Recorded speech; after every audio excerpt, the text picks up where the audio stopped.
Hello, everyone, and welcome to Working Forward with American Advertising Federation Inland Empire.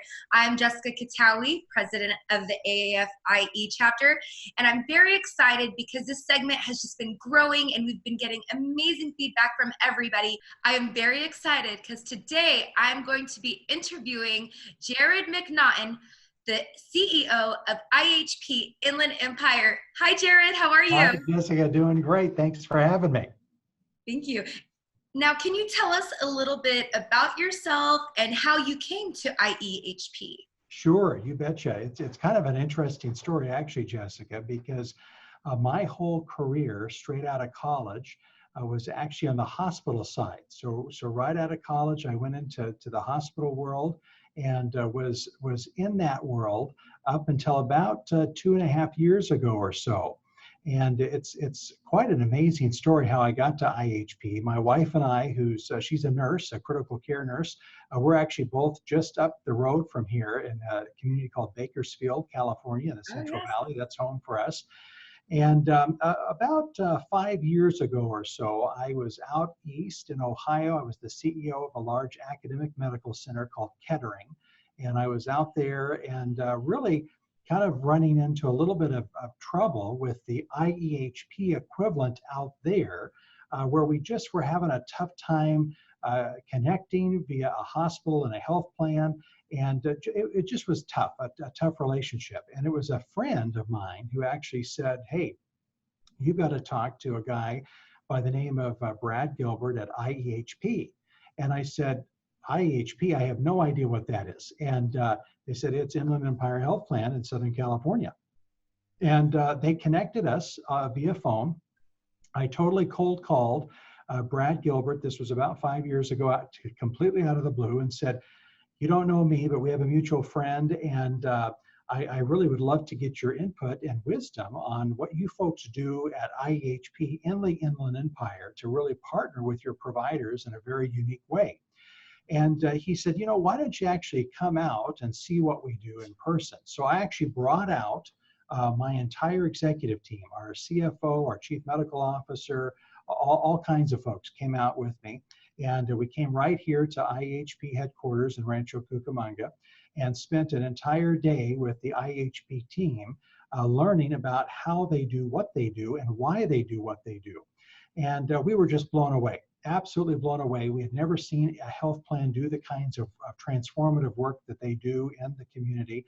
And what they didn't know at the time is that I actually had scheduled meetings with providers here to see if this was the real deal. You know, it's one thing to talk about yourself in a great way, but it's another thing if people actually say they're the real deal. They agree, right? Yes, exactly. So we scheduled all these meetings with folks here, and everybody said the same thing.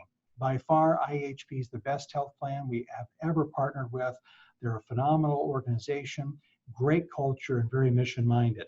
And Dr. Gilbert actually allowed us to take back to Ohio on a zip drive all of the different things that they had shared with us, the MOUs and all kinds of different contracts and things that they were doing in the community, took that back there, and in about 45 days, had the entire relationship reset with the folks out there. It completely changed the entire paradigm of how we were partnering with those folks.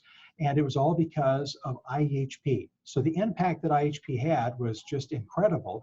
And fast forward, when it was time for my wife and I to get back to California because of some aging parents that we needed to get back to, Brad Gilbert called me and said, hey, would you be interested in coming to a health plan? And I said, absolutely not. I have no idea really what you folks do.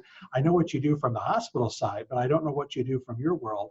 And he said, well, we want you for what you do know and not for what you don't know. We really need somebody that can understand that hospital world. And so I came in as the COO, Jessica, about 2 years ago.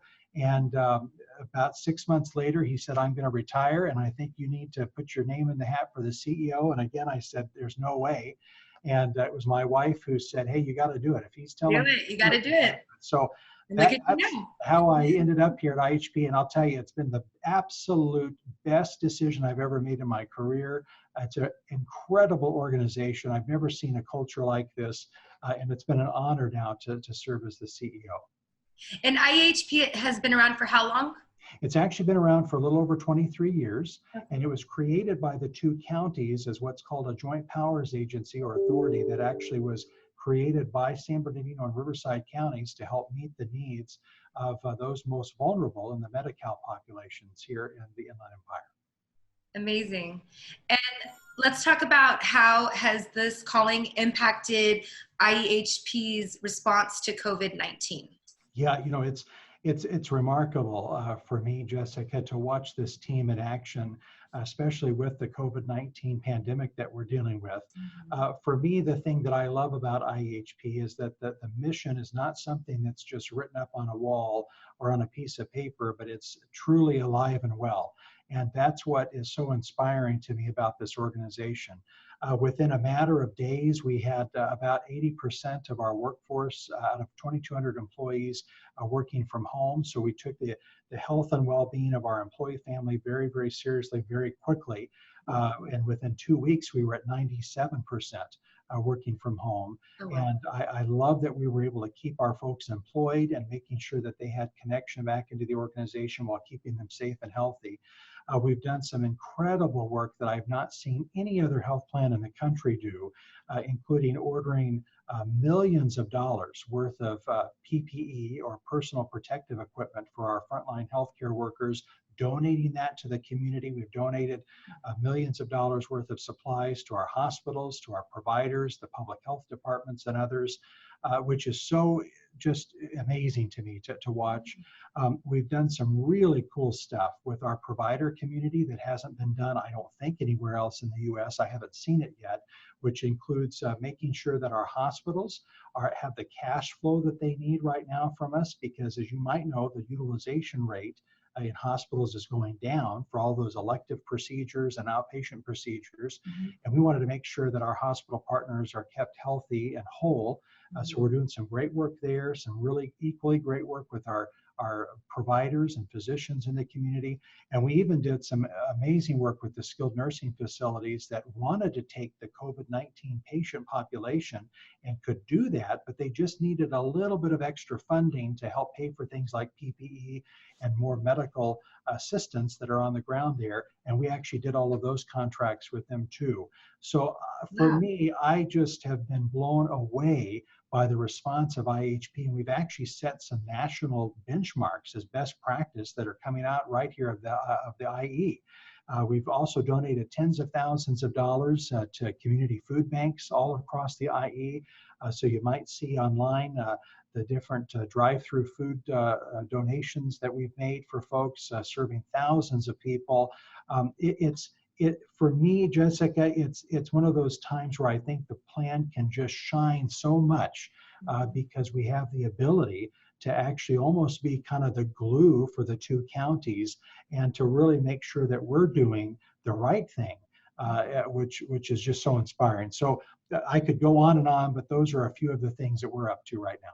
No, IEHP, definitely, Jarrod, you guys are standing up, you're showing strength and community and just coming together, and that's so amazing, all these things that you guys are doing for everybody else. That's amazing. Now, I want to ask you about the future. Yes. So what's IEHP's future after the COVID-19 pandemic passes? Yeah, it's a great question, Jessica. And it's interesting because this entire episode has really changed the way that all of us do business and relate to one another.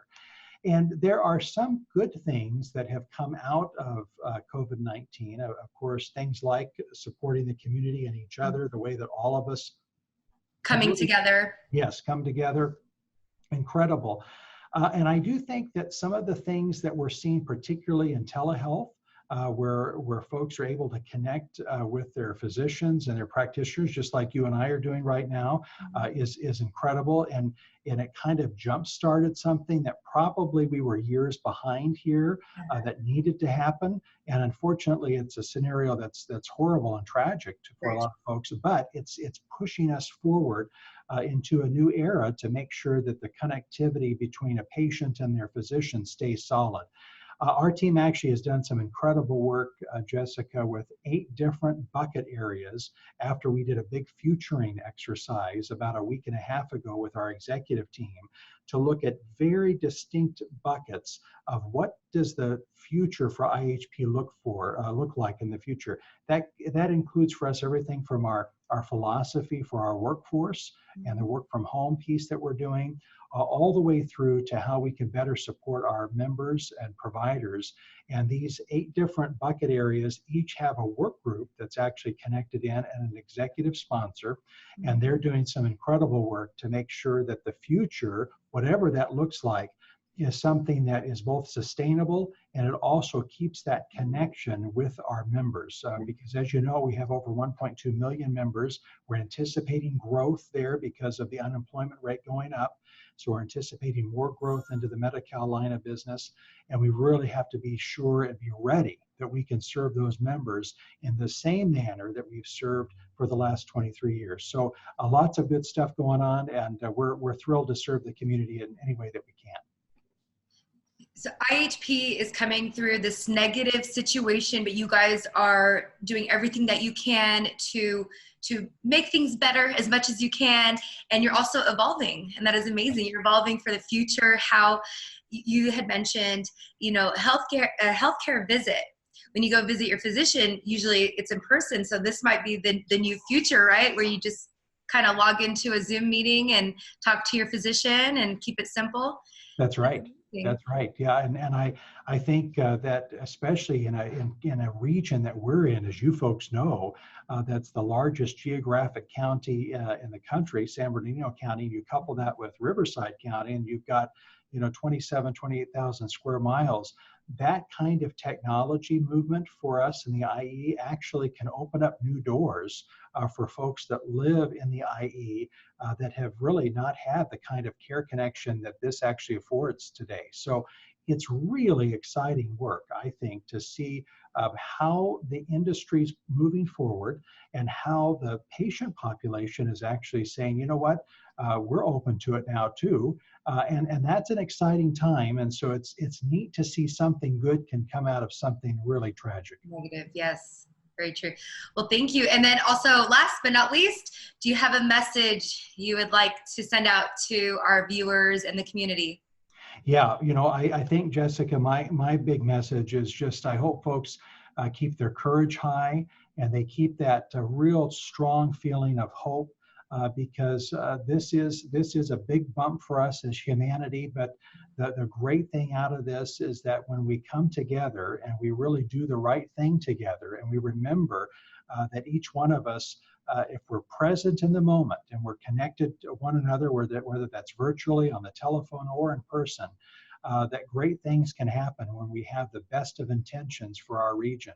And I really hope people at the end of the day are reminded that the Inland Empire is a unique place, because if we can do something here, whatever that is, supporting a neighbor, supporting our community in a unique way, whatever it is, if we can do it here in the Inland Empire, we can actually do it anywhere in the United States, because our geography and the way that we're set up here is so big.